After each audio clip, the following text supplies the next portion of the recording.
Dit is die siel van Andhra kombuis, perfek gaar, pittig en pittig papi. Kom ons bou dit van die grond af in 10 noodsaaklike stappe. Stap 1, die fondasie. Ons gebruik toerdal. Spoel dit deeglik af totdat die water helder loop om enige onsuiverhede te verwyder. Stap 2, die eerste kook. Kook die dal met borrie en net genoeg water tot dit sag maar nie pap is nie. Stap 3, die tang. Dit is die sleutel. Voeg 'n ruim lepel tamarijnpot by. Dit verskaf die kenmerkende suurnoot. Stap 4, die liggaam. Voeg jou groen brandrussies en sout by.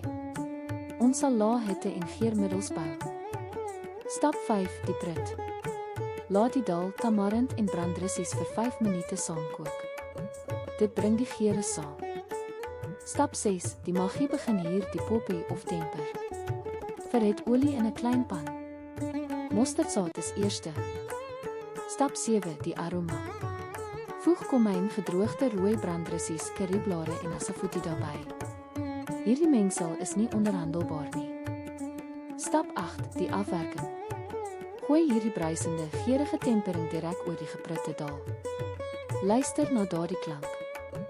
Stap 9, die finale aanraking. Garneer met vars koriander. Dit voeg gesarsie kleur en varsheid by. Stap 10, sit warm voor saam met rys of roti. Die perfekte balans van dromerige, pittige en pittige Andhra papi is gereed.